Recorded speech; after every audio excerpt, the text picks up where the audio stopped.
الطلاق مرتان، الطلاق اثنتان. مرتان معنا دا اثنتان، طلاق رجعی دو دی، مرتان معنا دو دی. مرتان زکوایو چې دا پکې حکمت ته چې مرتن بعد مرتين به ورکه، یو ځل په یو مجلس کې ول دوه درې مو ورکو. تاسو سوالم کړی دی چې یو مجلس کې سړی درې طلاق ورکی، د لاندې مسله روانه ده، وضاحت کو. نو طلاق مرتان، طلاق رجعی دو قسم دي. طلاق معنا او طلاق رجعی هر قسم طلاق نه، طلاق رجعی دو قسم دي، یعنی دو دي. طلاق رجعی دو دي. الطلاق معنا تطلیق باندې، طلاق ورکول مرتان دو دي. په سنن د ترمذی، سنن د ابو داود کی حدیث ته چې حضرت عائشہ رضی الله عنها وی زما خاله یو خزر الاله ول ما ته ویل چې خاون راته یو ناشنا خبره کړې ده، ورته ویل چې دسي وخت بر سره تیر کما، دسي وخت چې نه بده پرېدما او نه بدر تخزویم. وی اخذ ما خاون ته چې دا بسنګ وشي چې ته نه ما تخزو نه ما پرېدې نو بسایما. وی چې دسي کار وکوم، طلاق بدر کوم او چې کله عدت پوره کېدو بیا ورته خزایما، بیا چې کله طلاق در کوم بیا چې عدت پوره کېدو بیا ورته خزایما.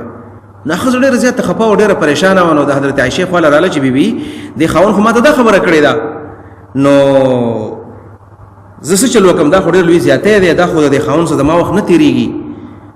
نو حضرت عائشہ چپ شو، لزکه جواب ورته نو معلوم، حکم نو راغلی مخکې. وی زه د پیغمبر علیه السلام نه تپوس وکم. کله چې نبی صلی الله علیه وسلم راغی نو نبی علیه السلام ته حضرت عائشہ دا خبره د خزي وکړه، دا پلانې خزر راغلی و، دا خبره کوله. رسول الله خاموش و، ځکه جواب ورته نو معلوم. نبی علیه السلام ته خو چې کله حکم راغی نو الوی وضاحت کو. نو کله چې نبی صلی الله علیه وسلم خاموش نو دا غټیم کې جبرئیل راغی وحی راوړله او دی ویل چې الطلاق مرتان دوا اختیار دی ور زیات نه، چې یو ځل طلاق ورکړل رجوع وکړه دوه سره پاتې شو، په دویم ځل ول ورکړل یو پاتې شو، چې په دریم ځل طلاق ورکړل بس خبره ختم شوله. نو دسه به نه کې دا وس معلقه جوړه کې.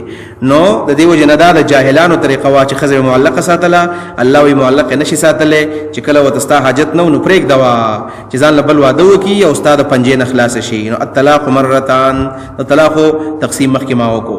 الطلاق طلاق ورکول مرتان دو دي. فامساکم بمعروف، نو واجب دی پتا سبحانه امساک د معروف طریقې مطابق. فالواجب علیکم امساکم بمعروف. څه مطلب؟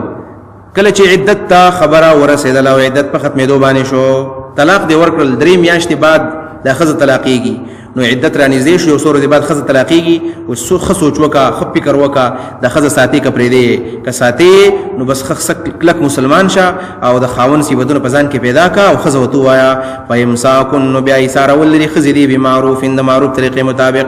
معروف طریقه څه ده؟ د معروف لفظ دا خبر معلومیږي چې خاوند ښځې له نفقه، سکنا او دارنګي مینا، محبت او مہر، دا هر څه ول ورکه یو کسوا. نو دا ښځه اوس خدمتونه د چا کوي؟ دا به د خاوند کوي.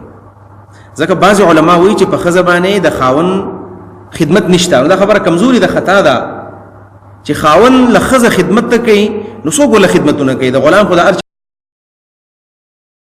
چې غلامان خو نبی رسول الله صلی الله علیه وسلم په خپل وخت کې کوشش کوي چې ختمول به، آزادول به.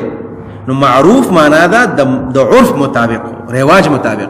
نو که په کوم علاقو کې رواج دار چې الته خادم خدمت کوي، نو بالکل خزر خدمت نه کوي بیا. او په کوم علاقو کې خزي خدمتونه کوي، لکه زمونږ علاقې، نو په دې کې بیا به خزه باقاعده خدمتونه کوي. هو د بار کارونه باندې کې لکه لو شو او دارنګ غرت تلل دی او ګډي راوړل دی وغیرہ، دا کدا خزه کې دا به احسان د خاون سره کوي.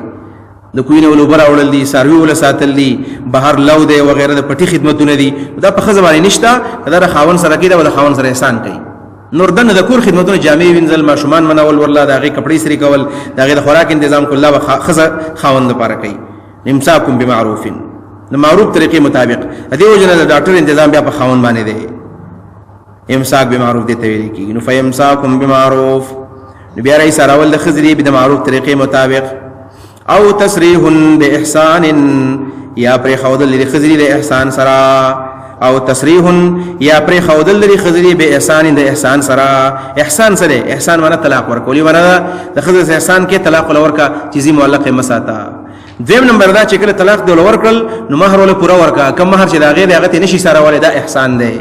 دریم نمبر دا ورستو براشي چې احسان دا دی چې کله خزه طلاق شوله نو مہر ومړي هو سرا ولا متعه المهر ورکا جوړه جامع ولا والا او دارنګي سو نور احسانات سره وکانو احسان دا دی او دارنګي معلق بین ساتي نو امساک بمعروف او تسریح باحسان دا معنا شو ولا يحل لكم من تاخذوا مما اتيتموهن شيئا الله احسان سره وکي ولا يحل لكم جائز نه استاسو لپاره ان تاخذوا جواخلي مما د هغه مہرنا اتيتموهن چې تاسو ورکړل دي خذولرا شيئا معمولی غنیتهم مالي نیمتنه شي غسته کممتنه شي غسته دا مہر چې کله خزه ته ملاو شو او واده شو اوس دا ټول مہر د خزه خاونتي اغسته نشي الا ان يخاف الله يقيم حدود الله دې ځکه یو بل حکم دی دې حکم ته ویل کېږي خلا څه شی دی خلا ویل کېږي جدا کېدو ته نو خلا دې ته وایي چې کله خزه او خاون د یو بل سره جوړخ ناراضي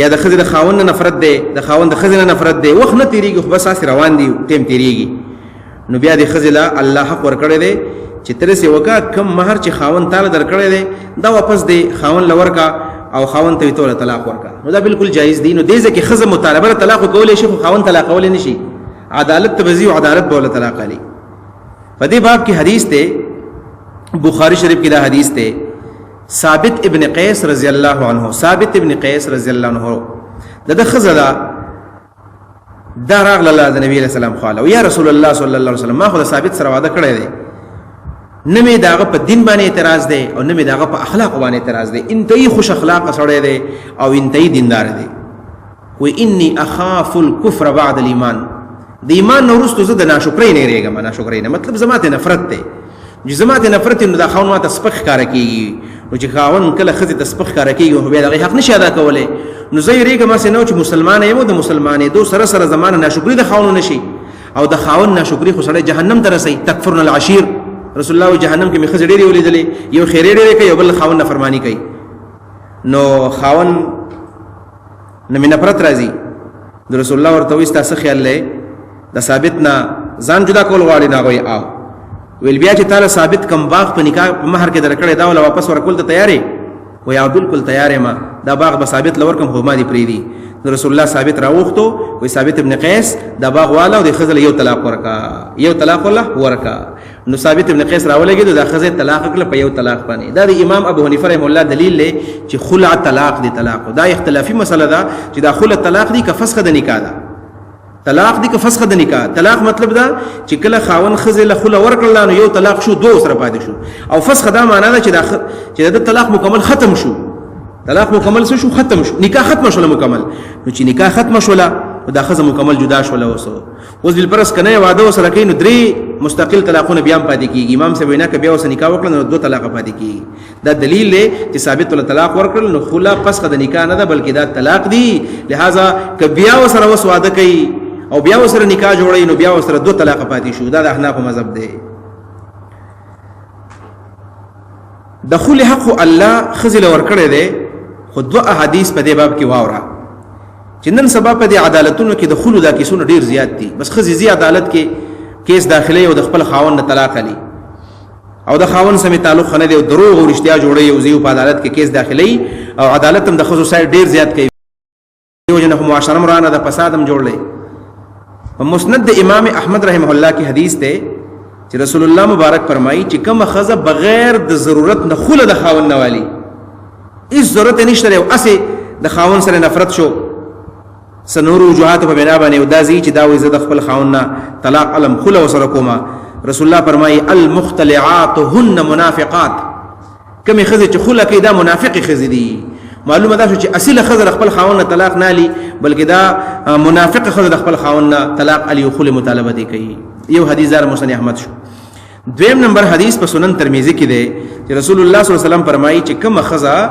د خپل خاون نه بغیر د ضرورت نه خله والی او طلاق دی والی دا خزه به الله د جنت په بي په سړنده کې دا به جنت ته نه داخليږي ځکه دا بغیر د حاجت نه خپل خاون خپګي کور را نه معلومه دا شو چې د خله حق خزه دشتا خدا هم محدود حق دی محدود دې ځکه د خله یو څو مسائل واورا چې د خله یو څو مسائل علماء بیان کړی دي اول مسله یعنی د خله یو څو اقسام دي یو قسم دا ده چې د ښځې او د خاون جدایي په دې وجه راځي چې ښځه د خاون نه نفرت کوي. دې صورت ته ګوره، ښځه د خاون نه نفرت کوي او د خاون سره وخت نه تیریږي، نو په دې صورت کې خاون ښځې له به طلاق ورکړي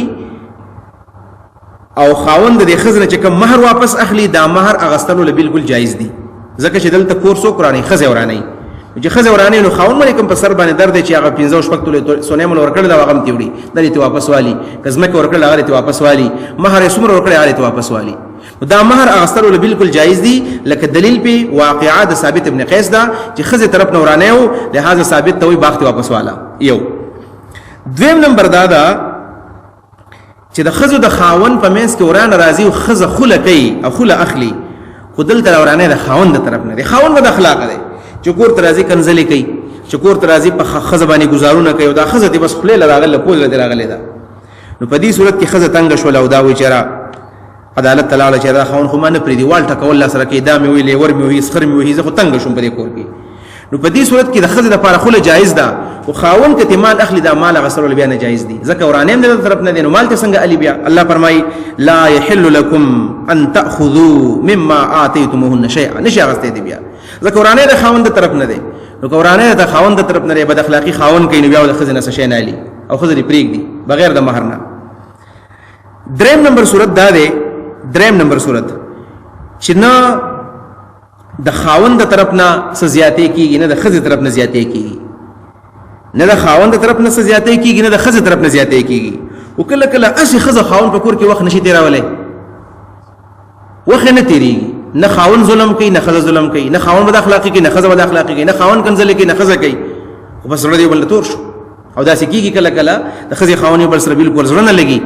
نو په دې صورت کې بیا خوله غسل خو جایز دی یقینا، ځکه چې مکه وا چې دا الګ ځان بل واده وکي جنې بل واده وکي خبره به ختم شي. خو اوس په دې صورت کې وخاون پیسې اخلي کنه باخلي، نو په دې کې بیا د علماء اختلاف دی. احناف علماء او پیسې غسل جایز دی ورلا، ځکه چې ښځه خو په دې کې انوال ده، ښځه خو غواړي، ښځه خو مطالبه کوي او کله چې ښځه مطالبه کوي نو خاون بیا پیسې اغستې شي. دا درې صورت شو. نو 1 نمبر صورت کې او په 3 نمبر صورت کې پیسې غسل خاون له جایز دي. دریم نمبر څلورم نمبر یو بل صورت دی چې ښځه بد اخلاق ده او خاون هم بد اخلاق دی، خاون هم والټه کول کوي. دا وځ دریم صورت بالعکس دی، ښځه بد خوې ده او خاون بد خوې دی، ښځه بد اخلاق ده او خاون بد اخلاق دی، خاون والټه کولم ډیر زیات کوي، یعنی وخت اړو تیریږي نه سار ما خام پکور کې جنگ جګړه کول جایز ده او مال اغستل هم بیا جایز دي، مال اغستل هم سری بیا جایز دي. بلا جناح علیهما چې راځي معلومه ده شو چې په هر صورت کې بیزی اغستل نشتا. نو الله فرمایي الا ان يخافا مگر کدا خذ خاون يريدل. ز د اخر صورت میں خطا شو رانا په دې صورت کې چې خاون وهل کې نو بیا مال غسل حرام شو. نو سلور صورت میں بیان کړل 1 نمبر او 3 نمبر کې پیسې غسل جائز دي، په 2 4 کې حرام دي. الله فرمایي الا ان يخافا مگر کې يريدل دا خذ خاون الله يقيما چې قائم بنکی دواړه حدود الله حدود الله تعالی. نو فین خفتم کتا سوریدی الله یقیما حدود الله چې دا خزو خوان وقائم نکی د الله پوری د الله حدود فلا جناح علیهما گناه نشته په دوانو باندې. نو په سلورم صورت کې خو گناه نشته، خو مال پکې حرام دی. فلا جناح علیهما گناه نشته په دوانو باندې فیما پاغم مہر کې پاغ خله کې پاغ پیسو کې افتدت به چې بدله کې ورکی دا خزه به د غمال لرا فیما پاغ مال او مہر کې افتدت چې په بدله کې ورکی دا خزه به د غمال لرا خزه ورکی دا والو ما پرېګ دوا تلک حدود الله دا حدود الله تعالی فلا تعتدوها مو نزدې کې ورتا او نزدې شی بیا به حد کوي. ومن يتعد حدود الله هغه څوک چې تجاوز الله د حدود نه وکي فاولئک هم الظالمون دا کسان ظالمان دي، دا کسان به ظالمان شو. دا خلی مسله شولا